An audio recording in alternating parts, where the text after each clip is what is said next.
Hi everyone. Welcome to this, I think, fifth Seed Award webinar that we're hosting. We do these every year to explain a bit about who we are, about the Seed Award, and to give some more information on the application process. As we understand, it can be quite daunting when you get started, especially for those artists in the first few years of their career, which I'm assuming is most of you. My name is Tessa Giller. I'm head of programs at the Prince Claus Fund, and Emma is here today. She'll be doing most of the presentation, and she's the program coordinator who is in charge of the Seed Awards, so knows all of the details and all of the ins and outs.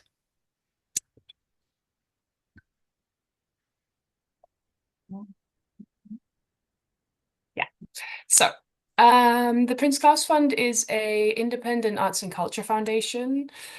We've been around for 29 years this year, and throughout these 29 years, we've supported very many artists, cultural practitioners, in the past also arts organizations, through many different versions of the Prince Claus Fund. Since 2021, we've been focusing mostly on individuals and supporting individual artists through different stages of their career.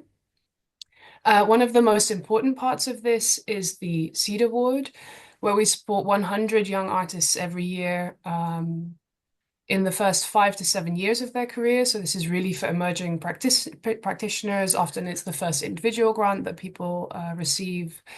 We're now moving into the fifth cycle, which means we've already supported 400 artists through the Seed Awards in the last years. So this is an ever-growing group of young artists. We also try our best to find ways of connecting those artists to each other and to our wider network of the cultural scene across the world. Yeah, we work across all different disciplines, which means that anything that you could mildly consider arts and culture is something that we might support. But all of this has either a social or a political impetus, which means that if somebody is making, for example, paintings of landscapes, which can be really important art historically, then that's probably not something we would be supporting. However, if somebody is documenting landscapes in the face of climate change, then that would be something that we would support. So for us, this link between the creative work and what that means in the world is a really important link. Then we support trust-based, so we work with trust-based funding. This is kind of a concept that has been gaining more traction in the funding world, but still feels quite uncomfortable to a lot of artists. It means that once you receive funding from us, it's completely up to you how you spend that. So we do all our checks beforehand. We have quite a rigorous selection procedure. And it means that once we start working with somebody, we trust completely that they're going to do what is best for the development of their own artistic practice and their projects. So we don't do budget reports, we don't do financial checks. We really trust the people that we work with as a basis of collaboration. Then the main aim of the Seed Award is really to create this space for the development of artistic practices at a very early stage in the career. And then on top of that, we really try and facilitate meaningful connections between the Seed awardees, but also between them and organizations that we know, or different artists who may be further along in their career. This is something that happens more on an ad hoc basis, but it is something that we try to do as much as we can for all these artists that we work with. I think this is kind of overarching what we do and who we are. I'll hand over to Emma now. Okay, so Lisa will join us a little bit later to help with the Q&A. I already see some hands up, which is really great. Basically, what's going to happen today is I will run through the following slides, looking at what the Seed Awards are, what we look for in a Seed awardee, whether you can tell if you are eligible to apply, if you are eligible, what you will need to apply, and then if you do apply, what will make a great application. And then a few more nitty-gritty details about how specifically you can apply. If you have questions along the way, we ask them to just you put to just keep it in mind, put it in your pocket, and we will address all of the questions at the end. So maybe take notes as we go along, and then we will have the live Q&A to answer as many questions as possible at the end. So without further ado, we can start talking about the SEED Awards and what they are. So as Tessa mentioned, every year we grant 100 emerging artists and cultural practitioners with a SEED Award, which we're very happy to do. We are looking for artists who work in the contexts in which culture is under pressure, and artists who, in those contexts, then create work that engages with the pressing social and political issues in their context, and that bring about positive change in these contexts through their work. If you are a recipient of an award, as Tessa mentioned, with the trust-based funding element, you are free to invest the €5,000 award as long as you choose, or so however you choose, so long as it is aligned with developing your artistic practice. So Tessa's already spoken about these points. I'm just touching upon them, and we will talk through them a little bit more elaborately as the presentation continues and through questions. So specifically what we're looking for when we're talking about the SEED Awards is that we're looking for emerging artists and cultural practitioners within the diversity of disciplines that we work with. On average, we ask that these artists should be within the first 5 years of their professional careers. And when we're talking about professional careers, we're not including your years spent as a student or your study years. We are looking for artists who have really found their own voice within their practice, and in doing so have an innovative and interesting practice that at the same time addresses pressing social and political issues within their specific context, and really looking at work that is highly embedded and meaningfully embedded in their communities, their cities, their countries, and their regions. We're looking for artists whose work and even, all-encompassing their work, their process, and the implementation of the work is contributing to diverse practices, diverse perspectives, and diverse voices, and also, where relevant, is inclusive of marginalized communities and voices and people. And specifically with the SEED Awards, which sometimes feels a little bit counterintuitive, but is really important to us, we also look to award those who have not yet received recognition or have received very little recognition for their artistic and cultural practices.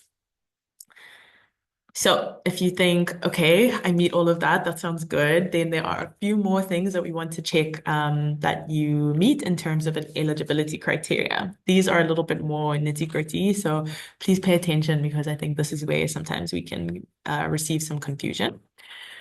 So first of all, to see if you're eligible for the SEED Award, you must satisfy the condition that you are from, living in, and working in one of the eligible countries on our eligible country list. This list follows the OECD duck list, which can be found on our website. And what's important to highlight here is that you satisfy all 3 of those conditions to be considered eligible for the SEED Award. You are also asked to be an early career or emerging artist or cultural practitioner. So here we use the average of the 1 to 5 years of your professional practice. As I mentioned earlier, we don't count study years in this estimation. So we really look at the years that you've been practicing professionally as an artist. In addition to this, we look for artists who are practicing as an individual artist or cultural practitioner. So we do not accept applications that come from collectives or groups or organizations. So that's important to note. We also only award artists who would receive an award from the Prince Claus Fund for the first time. So if you've received a SEED Award or a mentorship award from us in the past, unfortunately, you are not eligible to apply for this opportunity. But if you have applied to the SEED Awards in the past and maybe been longlisted or shortlisted, you are eligible to apply again.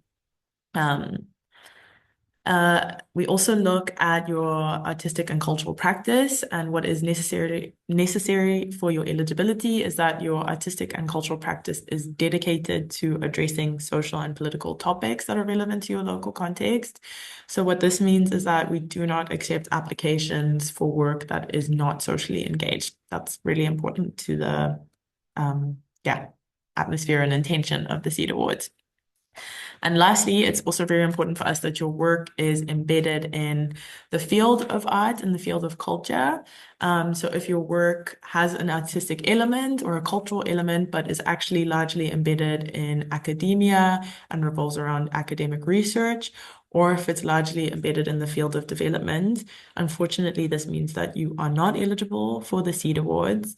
And this is because with the SEED Awards, our goal is really to support the cultural freedom and expression within the arts and culture field. So if you have, for example, a project that works within the develop or has a developmental impact, this is eligible, but you need to achieve this using art and culture as a tool. So thinking back to the examples that Tessa mentioned earlier. Okay, so if you're thinking like I satisfy all of that, then that is absolutely amazing because that means that you are eligible to apply for the SEED Awards, which is super exciting. Then you might be thinking, okay, great, but what do I need to apply? So speaking very logistically and from the application form standpoint, what you need to apply for the SEED Award is first the application form. We ask you to fill this in online on our Prince Class Fund platform and to include all of your personal details as well as the answers to the questions. When you get to the end of the application form, you will notice that we have a field for your pitch. A pitch is a video or an audio in which you answer the question, what drives you as an artist? We stipulate a 3-minute maximum for the pitch video, and we really ask you to keep this to 3 minutes out of respect for all of those reading the applications and out of respect for your fellow applicants who will also be submitting 3-minute videos. So we just want to keep things fair in terms of how much you're able to present. We also ask that you submit a reference letter. It doesn't need to be anything fancy, but just some words of affirmation from a person who either knows you or knows your work or has worked with you in the past and can really speak to why you would be a good fit for this award and for this call. We ask you to update or to upload an up-to-date CV. And if you would so like, and if you don't think that the above is enough, we also welcome you to upload supporting materials. And these can relate to your work. So these can just be extra documents, such as, for example, if you're a musician and you have a demo of a song that's coming out in 2026, but you want us to hear the first samples of it, you can upload a demo.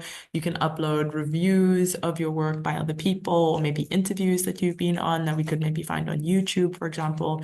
So this is an area for you to just supplement whatever you've added in the application that you don't think we've asked for. So if you have all of these, you might be thinking like, I satisfy the requirements and I can write this application, but how do I really make sure that I stand out and how do I increase my chances of being selected for a SEED Award? So based on what we've gathered from SEED awardees in the past, we have a few tips for what might set your application apart and what we have found based on precedent creates a successful SEED Award application. So we ask that you maintain a focused and coherent story in your application. And yeah, really just keep a clear focus. We ask that you be mindful of selecting the main themes and disciplines that constitute your work. And we know, especially nowadays, with so many practices becoming increasing interdisciplinary, that it can be tempting to very broadly list the many elements that constitute and pertain to your practice. But applications that show us a clear sense of who you are and what your story is tend to be the applications that are more successful. We also really believe in the power of the pitch element of the application. It can really add a nice touch to the application and help us get to know who the person behind these answers are. If you cannot submit a pitch, a video or an audio pitch, please do feel free to get in contact with us because we can brainstorm with you for you to send this pitch in a way that is possible for you. But yeah, we really enjoy the pitch element because while we want to hear about your work as an artist in the application form, the pitch really gives us a chance to come to a true understanding of what drives you as an artist. And it gives us a chance to get to know why you get up every day to do the work you do, which often helps an application be very memorable and convincing. We also ask for you to not only elaborate on the social and political issues that exist in your context, which of course are very important, but we ask you to go the step further to also show specifically how your work, yeah, improves on that and addresses that. And specifically in this, there are, unfortunately, as the world works now, a lot of dynamics and social and political phenomenon that are global in their reach. So, for example, if you work on one of those issues, with an example being maybe, for example, the climate emergency, you can mention how this is a global issue, but in the application, it would be very helpful and very beneficial if you could share how this translates, for example, to the city that you're from, and then how your work specifically engages with this in your locality. So just, yeah, bringing us into your worldview and your story and your life is very helpful. Um, as I've mentioned, supporting materials can also be a nice way to embellish and add and expand your application. So you can really feel free to use this as a nice area to share more with us. And especially for those of you who are maybe applying with a concept or a project that you don't have a portfolio to show or a repertoire to show with us, this can be a nice way to experiment with showing the new direction that you want your work to go in. So those are some tips that I hope you can keep in mind as you write your applications and that we can talk more about in the Q&A if you like. So you might think, okay, this sounds great. How do I actually apply? Well, we have a digital application platform, which is called the Prince Claus Fund Award platform, which you can very, very easily find on our website. There's a lot of buttons on our website that say apply now. And if you click on those, they redirect you to the platform. You have to submit your application on the platform for it to be considered. So if you send an application via email, it will not be taken into consideration. We also ask that you make sure that you fill in all of the fields and all of the attachments on the platform. And what's nice about the platform is that if you want to write your application over the next few days or the next few weeks, you don't need to immediately submit it once you've started your application. You can work on your application, save it as a draft, and come back and keep working on it until you press the submit button. But please note that once you do press the submit button, you can't go back and edit the application form. So really make sure that you're happy with it by the time you have submitted. But that being said, we also ask you not to wait until the last minute to submit your application. As you can imagine, we get quite a few applications, and the majority of those applications are submitted on the final day of the deadline. And whether we like it or not, the server gets very overloaded, and the internet speed on the day of the deadline is very slow. And sometimes we've had cases where people have had a finalized application, but they haven't been able to submit it because the internet was too slow for them to do so. So we really recommend that you submit your application before the deadline to give yourself the ability to submit it. And we want to be very clear that in order to keep everything fair, we will not be able to make any exceptions to the deadline once that submission deadline has passed. So really try to increase your chances of being able to, yeah, apply by applying a little bit earlier. Once you've submitted your application, it will be reviewed not only by the Prince Claus Fund team, but also by our external advisors. So there we have it. That's the information for today that we'd like to share. We want to share a quick reminder that the deadline for the applications is on January 21st, 5 o'clock Amsterdam time. Please be sure to check what time that correlates to within your own time zones. We also will aim to inform all of the applicants of their results, whether you receive the SEED award or not, by mid-July 2024. So hopefully you're not waiting too long for that outcome. And yeah, we hope to have answered maybe a few of your questions already with this presentation. I think we'll move on to the Q&A element now. So please feel free to type your messages and put them in the chat. My colleague Belle is here with us responding to some of the questions live and direct, while me and Tessa will verbally respond to the questions that we're getting more questions about, for example. So thank you for your time and thank you for being here. Thank you, Emma. Okay, we have about 30 questions already in the Q&A. Yeah, So I'm going to start with some that came on quite early in the presentation.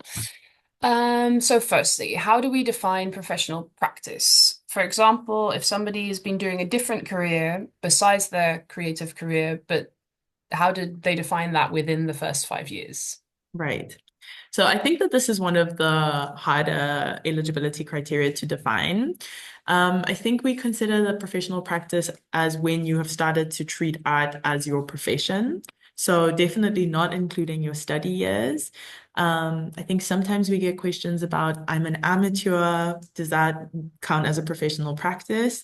And I think it's important to be clear that you can be early on and an amateur in your career phases, but as long as you're treating art as your profession, that's considered in our books your professional practice.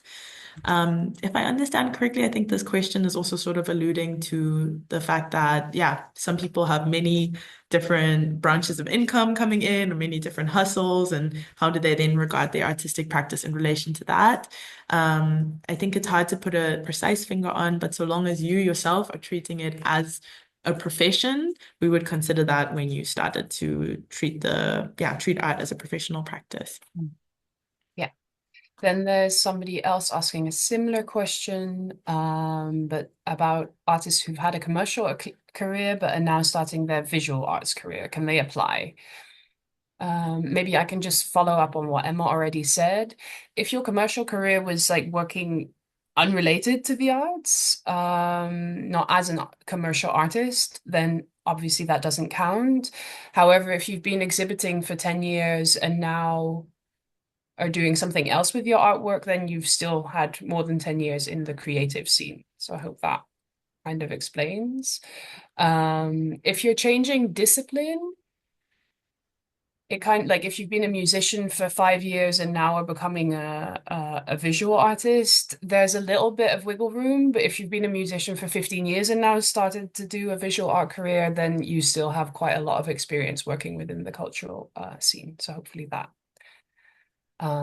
explains a bit. Right, let me find. Okay, different question. Does academic work or publications count for as creative work if it's in support of their own practice? All right. So if you are applying to use the SEED Award to fund your academic work, then unfortunately that will not be eligible because that means that the base or the grounding of the project that you're applying for falls within the academic field and does not fall within the artistic or cultural field. So in that case, you would not be eligible to apply. Thank you. Then we have a few questions about themes and what drives you as an artist. So the first one is, can the answer to what drives you as an artist be unrelated to the application questions and the socio-political themes addressed? Can somebody talk about specifically why they're an artist and not about the work that they're submitting in their application? Yeah, I think that's a really good question. And I think that we leave that quite open, but it's good to ask follow-up questions about the pitch, especially. I think for those of you who would like to use the pitch to maybe elaborate more on what's been said in the application question answers, that's totally fine. But I think it is really nice to use the opportunity of the pitch to elaborate on elements of your practice or your drive as an artist that haven't been answered in the application form. So, I think the pitch is situated within this application form, but you can really use it to take your application to another level. And as you said, maybe answer the question, what drives you as an artist without things that are related to the application form.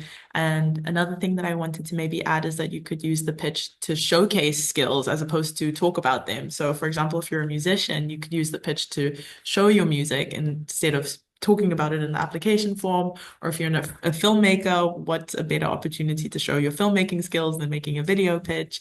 So I think if it can maybe shine some light on some elements that aren't in the application form, that's even more exciting. Yeah. Then we had one question from somebody who was worried about the technical level of the pitch. Do we look for like well-produced videos, or can it also just be Yeah. something more simple? So, having said what I just said, this might sound very hypocritical, but if the pitch element is not what you like to do as an artist, we also really respect that. And I think that's why we like to have both elements in the application form. That if you love the idea of presenting yourself in a pitch, you can go for that. But if you much prefer just speaking about your work in the application answers, maybe you can focus your application on those parts of the application. I don't think that anyone will be discredited for the way that they decide to present their way or the emphasis in which they decide to present themselves in their application form. But so long as in some point in the application form, we can really see how you work as an artist and what your practice achieves, I think that's the most important to focus on. So Mhm. yeah, if Yeah, the pitch is not your thing, don't worry about it too much. yeah. And maybe good to add that like we also end up supporting very many people who are just taking a little selfie video of themselves. It's really more about what you're saying and how that resonates with the selection committee, than that it really needs to be this beautifully produced artwork. We appreciate receiving those, but we don't, it's really not a necessity. Right, then another one on pitches. What visual elements can appear in the pitch video? Is it okay if I include visuals of one of my selected works when I intend to discuss it? It's quite specific. Oh, selected works within the application form. I think it's somebody Something who's else. asking if they can show the image of the work when they're talking about it. Right. Yeah, actually, that's encouraged. I think there's also no pressure for the pitch to be a PowerPoint presentation with you elaborating on it or for your face or likeness to even appear in the pitch. The pitch video could just be a video of a series of your works, maybe with an audio attached to it or a description attached to it, but you don't need to feel like it has to be, yeah, an interview form. Yeah. Maybe a last one about pitches for now. Is an audio pitch best for only those practitioners working with sound, or can it also be used by a visual artist? Right. So again, the audio pitch can be used by visual artists. Again, if you don't want to show your work and you just want to talk about maybe your motivation as an artist, you can send a voice note to us via the pitch element and explain your motivations and your drive as an artist. Yeah.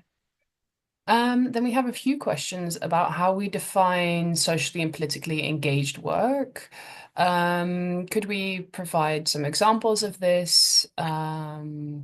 And how can somebody define that without it feeling forced? Right. Yeah, I know some of these questions can maybe seem a bit forced or a bit cheesy. Mm. I think if you doubt, maybe a really good place to start is by looking at the application form and looking at the different thematics that are listed as Prince Claus main thematics. And if you identify your work in any of those thematics, that's probably a really good starting point for you to highlight where your work is touching upon. If you want to go a step further, you can also then look, for example, if you identify that your work falls under the climate emergency, you can go to our website and on our list of awardees, you can use the filter climate emergency to see other artists who have been awarded under that theme. And maybe if you read a little bit more from their bios, you can find ways that feel authentic and a little bit lighter of describing your practice and how it falls under these themes.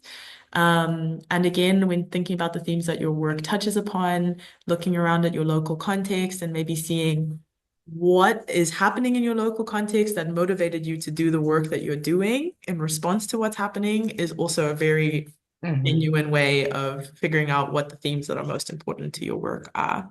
Yeah. Um, yeah, maybe to add to that, don't try and force your work into something that you don't see it as, because this is, we sometimes have that, for example, somebody will list every single thematic as being covered by their work, and that doesn't come across as somebody who really knows what their work is about, for example, or why exactly they're doing their work.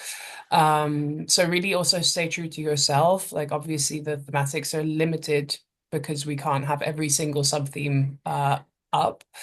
But there is something that drives you in in your practice, and something that um, your work is about, and just find the thing that's closest to that and explain how you envision the value of your work.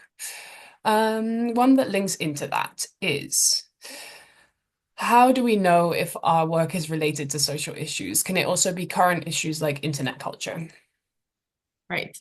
So because the thrust of the Seed Awards is focusing on issues in which culture is under pressure, I think a lot of the times if the social issues that you're working on are happening in the context of the countries on the eligible country list, it's more than likely that it does meet this requirement of social and political relevance and pressingness. If you work on something to do with internet culture, I think in a way depends on precisely what the focus of that is, but there are many social and political issues related to the proliferation of the internet and the use of it and digital culture. So I definitely would not say that you are ineligible. But again, we don't support art for art's sake as much. So if you can maybe again go back to that thought of why did I decide to focus on internet culture? And if there's a um, contemporary, it doesn't even need to be very like actively or activistly based, but a contemporary reason and yeah, rationale behind you choosing this topic to address in your art, then I would begin the story there. Yeah. Maybe one last one. Apart from climate change, can you share some more examples of what socially engaged work would be? Yeah. So I will mostly use the themes, the broader themes that we use, but we also talk a lot about decoloniality and indigenous rights, civil rights, gender rights and queer rights, re-examining history in different forms. Um, we have these broad themes, but again, as an organization, I think we're very open to also learning as we go through the Seed Award process. So if there are themes that we haven't mentioned, there's also an other option in the application form. And if you'd like to share a theme that you think that your work addresses or that you know your work addresses, you can please feel free to click the other and then type in the theme that you work in. We work really broadly in terms of discipline and in terms of theme and are really happy to support across the board. Yeah. Then one question that we're receiving quite a lot is how do we define somebody who's received little to no institutional support or recognition? I think similar to the years of experience and professionality, this is a harder one to precisely put a finger on. But it is really someone who hasn't necessarily had access to the platforms or modes of presentation, both locally and internationally, that are accessible to the discipline that they work in. That said, I think the stipulation of recognition also varies per discipline. I think in some disciplines it can be relatively easy to receive recognition. I'm thinking more along the visual arts, given the fact that we do live in this internet culture and it's much easier to share and display your work.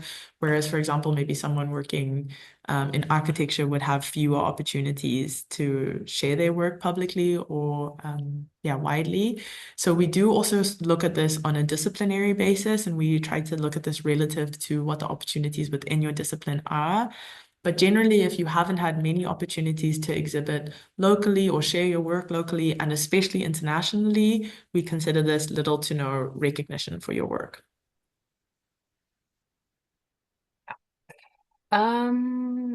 Are self-taught artists eligible? Oh, yeah, that's a good one. Yes, for sure. You do not need to have any sort of official degree to apply for the Seed Awards. We just ask that as an emerging artist, you try to apply with definitely some sort of impression of your work and how it looks. So it doesn't need to be a full-blown portfolio, but so long as we can get a sense of you as an artist, your signature, your style, that's always very helpful in an application. Then we're also receiving quite a few questions about project plans. How clear does a project plan need to be? How defined? I think it comes down to the trust-based funding, so maybe you can explain a bit more about that again. Right. Yeah, I think the trust-based funding allows us to be very flexible with project plans. So it is really nice in the application to have a sense of a project or at least an orientation that you'd like to go in if you were to receive the Seed Award. It helps contextualize an application and also hone down an application a lot more. But if you are at a more entry phase in your project, that's totally okay. And that's also partially what this award is for. It's for people to be able to take that chance and to make that experiment. So definitely don't hold back if you are in the earlier stages of a project. But in the same breath, also, if you're at the end of a project, maybe you also want to reward yourself with paying for your studio space with the Seed Award for, all the time that you've been working on something. So you don't need to have the most eloquently and elaborately defined project plan, but it is nice to have a nod or an idea of the direction that you aim to go in your project. Maybe what's also important to note is that with our monitoring and evaluations at the fund, we will not, well, we do have a monitoring and evaluation of those who receive the fund and ask for reporting a year after the grantees have received their seed award. But this does not track very precisely or very specifically what you did with the award. It is more of a reporting or a review or reflection to understand what the award meant to you and meant to your practice, and also maybe even to those around you. We have then also a few people about what kind of project is eligible eligible for support. So a few people asking if the realization of a book is eligible, or production fees for a film, or buying materials, or yeah, tech.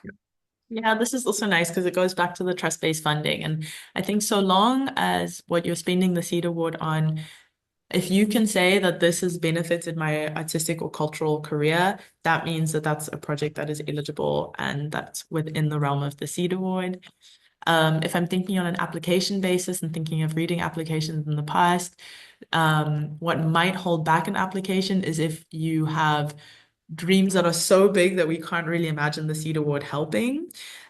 This won't disqualify you from getting the Seed Award, but maybe it's good to remember that it is a 5,000 euro grant. And if we can really understand where the 5,000 euros will be placed and how that'll benefit you as an artist, that really helps in terms of granting applications. But let's say you want to like, for example, we get a lot of film applications in which we know that 5,000 euros won't get a film very far, but the applicant is very aware of that. And they say that I want to use the Seed Award for a camera, but for the rest of things, I'm going to be seeking other funding. That sort of helps us as the people reading the application to really understand, like, okay, this will have this impact in this way. And this project will also likely be able to be brought into fruition, therefore it's worth giving the award to. But in terms of what you spend it on, it could be materials, it could be studio rental, it could be paying collaborators. The trust-based funding is really there to support your specific needs. Yeah. Um, Then there's quite a few questions about collaborative work. So if somebody's applying for a project that might be a collaborative project, would that be eligible? How do they go about that? Right. So the Seed Awards specifically aim towards helping an individual practice, as I mentioned earlier. However, we know that almost no artists work in isolation. So you are still eligible to apply if you do work collaboratively. I think what would be very important to highlight in the application is precisely what your role in that collaboration would be. Maybe also some information on how you would put the grant towards that collaboration. But the most important then would be to highlight how working collaboratively benefits you as an artist at the end of the day, and how that will impact your own individual artistic trajectory.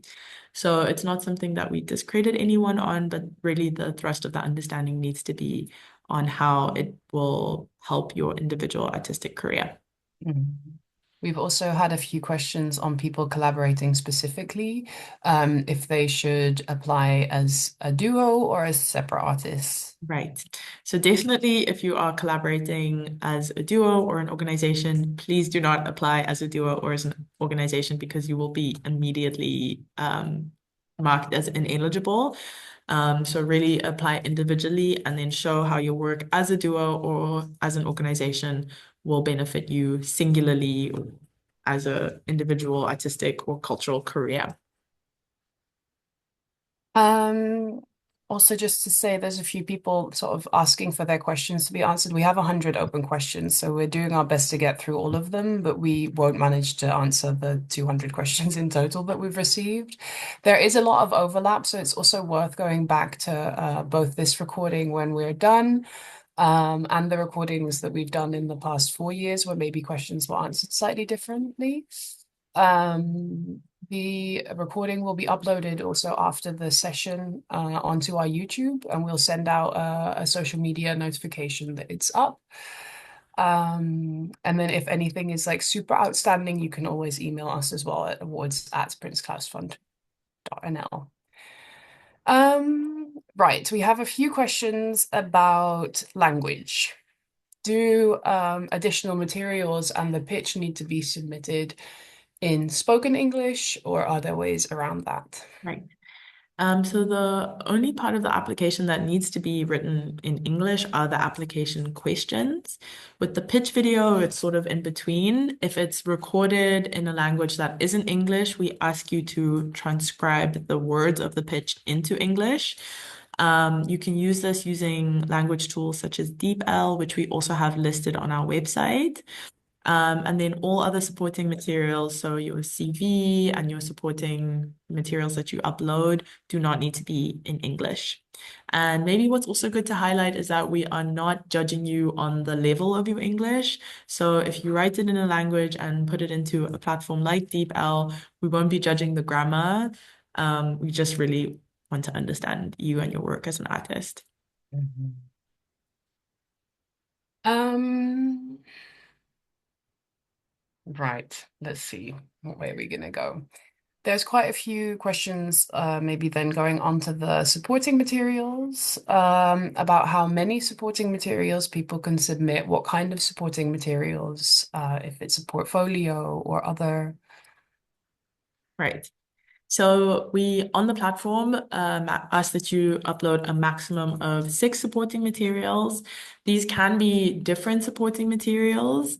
So you could have, for example, a portfolio and a YouTube video. A portfolio is a smart way to go around it because you could include more than 6 images in a portfolio. But I think, as we've mentioned, that the clearer and focused applications tend to be more successful. So it doesn't really necessarily work in your favor to include everything you've ever created in a portfolio. Really, the things that maybe endorse or highlight or are related to the project that you're applying for the Seed Award with, or are your more recent projects, are the things to highlight. But yeah, to answer the specific question, I think the supporting materials can accommodate a range of different media. So it could be an upload PDF like a portfolio. We've had YouTube videos, we've had songs, we have links to Vimeo pages with passwords so we can see films that people have created. A lot of articles. So, for example, if you've been featured in a newspaper or in an online review, that we can read other people's impressions of your work. Um, Based on my experiences over the past few years, I think it's also really nice when the supporting materials can show how your work has been received, because that's not necessarily something we specifically ask for in the application, but it is always really nice to see what the impact or the reception of your work is within the local context. That tends to be quite impactful in reading an application. Um, I see a few more questions coming in about language. Maybe just to say, we really welcome also applications that are completely like Google translated. We obviously, as a team, also have experience in reading through the language of people. So it's really more about the essence of what you're trying to say and less of like the beautiful literary way in which you manage to put that down. So if you feel more comfortable writing everything, I don't know, in Spanish or your own native language, sticking it in Google Translate and then adding it to the application, please go ahead. We don't go through and like, oh, the grammar here is really bad. We'd never support this person. It's really more about the essence. Also, because this project, the Seed Award is really for you to go and do your individual work. Um, we don't need you to be able to like give a masterclass in English.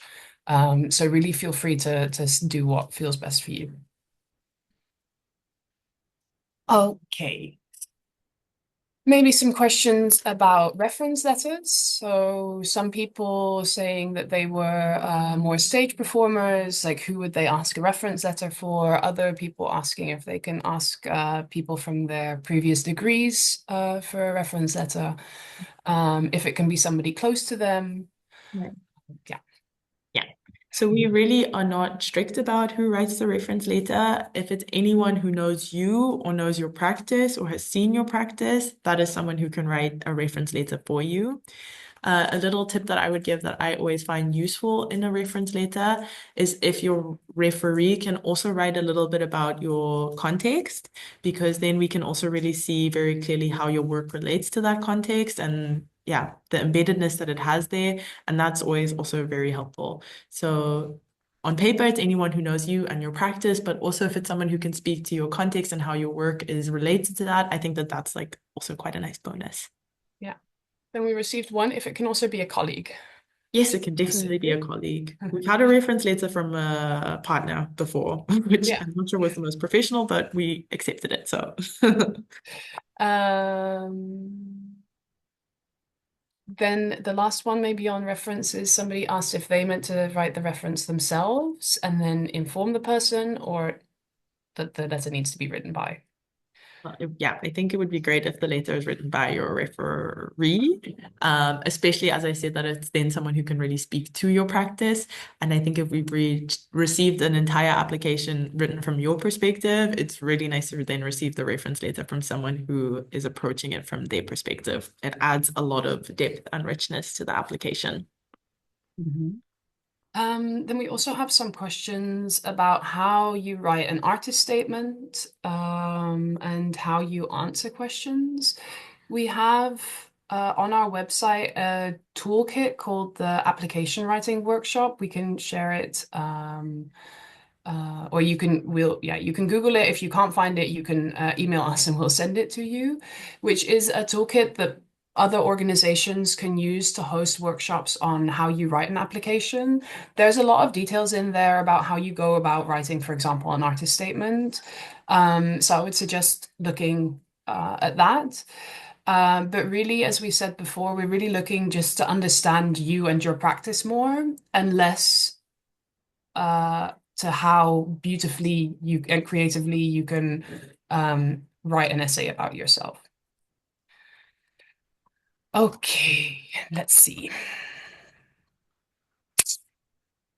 Oh, we have 10 more minutes left, so I'm trying to find what sort of the most pressing ones are. Um, we had a few questions about if people have applied to the Seed Awards in the past but haven't received it, if there's a maximum amount of times people can apply, and if we do or don't encourage people to apply again.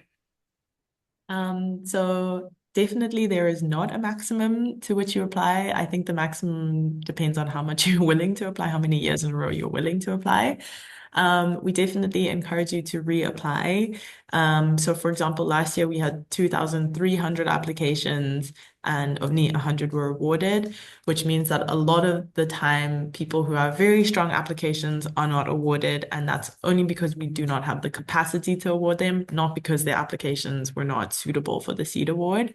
So I would definitely say, especially if you received the email that said that you were on the shortlist last time, but also if you didn't, please consider reapplying. Mhm. Um,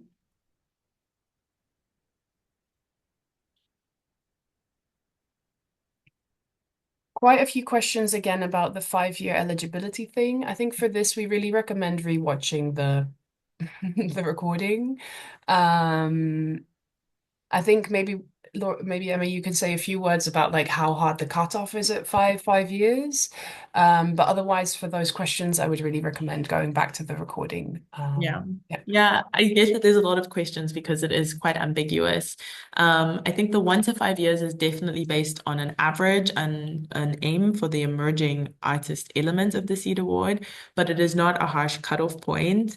And this is one of our main criteria that we consider in relation to our other two main criteria, which are that you've had little to no recognition and that you have an innovative and interesting artistic practice. So let's say, for example, you've been practicing for 6 years, but received no recognition in that 6 years. We'll sort of take that 6 years in balance with the lack of recognition and consider you for the award. Or, for example, if you've been working, 5.5 years, but have a super interesting artistic practice that we've never seen before, we'll also take that in consideration in relation to the years of experience that you have. And as I mentioned earlier, years as a student are not considered, or maybe if you've worked as an artist but taken a long hiatus and worked a corporate job that isn't in the art world and gone back, we would also consider that. So I think we can be fairly generous in our flexibility of this criteria. But when we start seeing people with a professional practice that goes over 7 years, that's really when we start to maybe include the cutoff. But that doesn't mean that it's a very hopeless situation because we also have mid-career awards, which are called our Fellows Awards. And the application or the open calls for the applications for those awards will go up later this year. So if you do not meet the cutoff for the Seed Awards and you have this gut feeling or this feeling based on what we've shared today that you're overqualified in terms of years of experience for the Seed Award, we really encourage you to look at those opportunities as well. Yeah. Then maybe moving to citizenship versus residency. To use one of the more practical examples here, if somebody is a citizen of South Africa, but the research would be based in Uganda, is this eligible? Well, because South Africa and Uganda are both on our eligible countries, this is an eligible example. So you don't need to be living in, working in, and from the same place that you are a citizen of, but you do need to be living in, working in, and residing in eligible countries. So Mhm. in this case, if the example was that I am a citizen of South Africa, but I'm currently residing and working in Amsterdam, that would make you ineligible because you only satisfy one of those three. Mhm. Yes, exactly. Then we're after our little chat on the CVs, we're getting a few questions about more corporate CVs. Maybe I can just add to what Emma says here. Like, obviously, we're more interested in your trajectory in the arts and culture. Like, if you've had a job at a bank for 15 years, like that's great for you, but it's not really something we need to know. If you've worked as like a creative director for I don't know, digital arts company, then that's something that is obviously relevant for us to know because it relates directly to your arts work. But please don't like put in every single thing you've ever done in your life. Like if you were a waiter when you were 15, like we really don't need to have that information. Yeah. Then maybe a few about how we do our selection. So is the award balanced between countries and regions, or is it strictly according to the strength of the application? Right, that's a really good question, and it's something that I think, yeah, we're aiming to also be more transparent about over the years. And that there we obviously focus on the countries in the duck list in terms of the countries that we award. But within those countries, some of the countries are largely overrepresented in the amount of applications that we get. For example, those countries being, for example, South Africa, India, Brazil, um, I'm trying to think, Mexico, for example. And so, unfortunately, that means that applications from those countries are even less likely to get the award because we really try to have a geographic spread over the countries that we award as part of our mission and vision to support arts across the globe in terms of where culture is under pressure.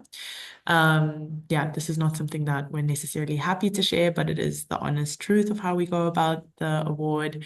And so if you are from a country that has a lot of applications from it, again, it could be the case that you're 100% eligible and suitable for the Seed Award, but in terms of the balance that we strike in a particular year, you might not be granted the award within that year. Mhm. Um, right. Do. Let's see.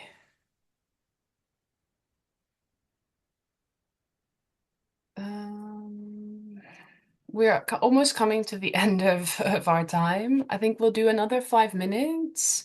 There's quite a lot of questions I'm seeing here that we have already answered.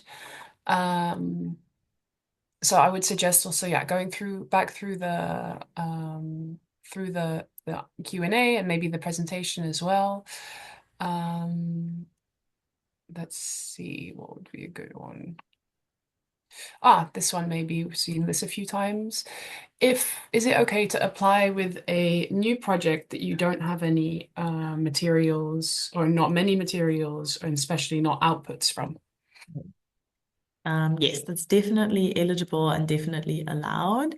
I think what would be very nice, and this is again based on past experience reading applications, is sometimes you have an application from someone who has quite a well-defined career or directory or direction or orientation in their practice, and then you are reading about that, and then all of a sudden in the last field they say, "But I'm going to do this," and they completely pivot, and that's completely great and it's encouraged. But definitely, what I would recommend if you're applying with something quite new is that you also motivate why you want this new change in your life and why you're taking this direction.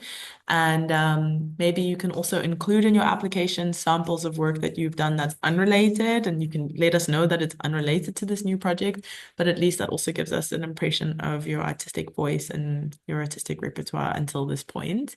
But yes, definitely feel free to apply.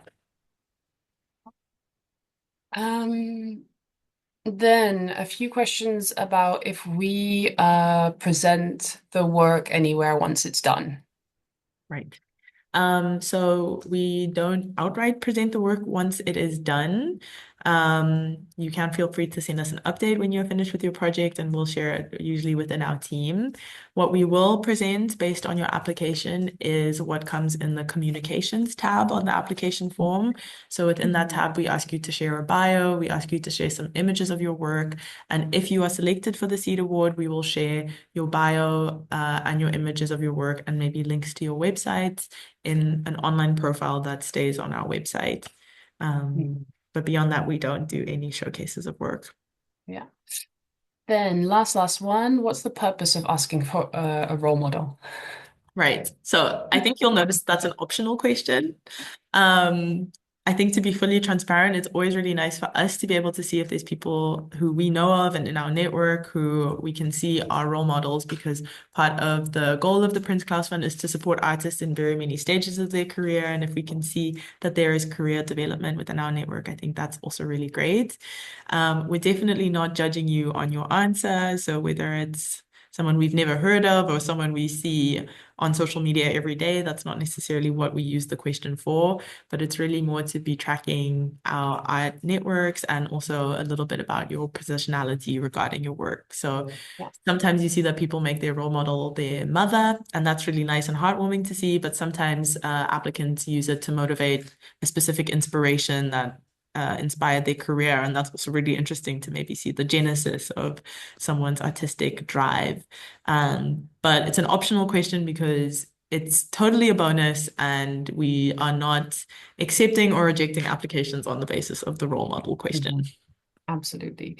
Then maybe I saw one question come through that I think is has not been asked yet and is quite important, which is if it's possible to remain anonymous because of security concerns. Right. So, in terms of our documentation behind the scenes, we do ask for your ID name, so your government name in the application form, but that's really just for our contracting purposes later on. If you wish to remain anonymous, then we ask you to specify that in the artist name field. And that field really pertains to how we'll be sharing your identity publicly if you are to receive the award. Mhm. Yeah. Then we also received a question before about how many applications, and also I'm seeing some suggestions about how we could filter the artistic practices. So maybe just to explain, we receive a incredibly high number of applications for the Seed Award. It's our most popular program that we run. We often receive around 2,000 applications, and we can only support 100 artists. So there is quite a lot of yeah, competition. This also means that if you don't get through, it doesn't mean that we don't value your practice, but really that we're quite limited in how many people we can support with this. When we make the selection, we do not only filter based on geography, we filter based on geography, on gender, on art discipline, on thematic. We really try and make an as balanced selection as possible. But if we were only to look at portfolio and who has maybe the best portfolio, then we might end up supporting 50 people in Brazil, and nobody from a whole region. And this is obviously not something we can do. We really do need to try and spread as much as we can amongst the 144 countries we work in, the resources we have available. The selection procedure really is quite detailed and careful. We have groups of 24 external advisors who input into the research process. The applications are shared with the external advisors. However, we never make anything public. So what you share with us is given in confidence. We don't share anything publicly unless we've checked that with you. And all the external advisors also sign a contract of non-disclosure, which means that they have to keep it private as well. This also means that we can't share examples of pitch videos from the past. However, our website has all of the profiles of the 400 people that we've supported through the Seed Awards. So you can go through there to kind of see what kind of practices we've supported in the past. But we can't publicly share things that we haven't agreed to do so. Emma, do you have anything to add? They actually do, believe it or not. I noticed one topic that didn't come up is the budget section of the Yeah. application, and this is a part of the application that I think is quite important to address. So if I can take 2 more minutes. Usually we get a question asking if people need to supply an itemized budget in the budget section, and maybe we've just made it really clear this year and that there are no questions about it, but I do want to stress that when speaking about what you will spend the grant on, we are not asking for an itemized list of the things that you will purchase or the people you will compensate. You can include details about we encourage you to include details about what you will spend it on. But what's also really important to highlight there is how those spendings will enhance or help develop your artistic career. So it doesn't need to be a table format or anything like that. You can really show the areas or the items that you want to spend the grant on, and then also how that will impact your own career. Perfect. Last note. Then maybe one last question that I saw come up a few times is on social media. How important is the links? Do we check them? What is that for? Yeah, I think again, it's just an embellishment. If you find that maybe the most of your portfolio is on social media and that's an easy way for you to show us your work, then please feel free to do it. But oftentimes we get a private account on Instagram and we can't see the photos anyway. So we don't really discredit anyone on that basis. It's again, if you feel comfortable with it, if you feel that it's a nice way to exhibit your work, but really, the main questions that come in the application questions folders and the supporting materials are the most important elements to focus on in the applications. Yeah. Yeah. Okay. Now we realize we haven't answered all of the questions. There's about 50 questions still open, but more than 100 answered. There is a lot of overlap in the questions that we're still open with things that have been answered. If you really feel like your question has not been answered and you want us to look at it, please send us an email at awards@princeklausfund.nl. You can find this online as well. And then really, really try and apply. Give yourself the deadline of the 20th for your application, because we really do have a problem with obviously internet, that it's so sometimes something might happen on the day of the deadline and then you end up missing the deadline. And because of the amount of applications we receive, we really can't make exceptions to this. So if there's one tip in terms of making a deadline that I can give you, is give yourself a deadline that's one day earlier. Yeah, Okay. Emma. Yeah, I just want to thank everyone for taking the time today. I'm also thanking Tessa and Val for helping out with the webinar today. And we're looking forward to receiving and reading your applications, and we'll get back to you by July. Yeah. Thank you so Okay. much. Bye, everyone. I'm gonna close the Zoom.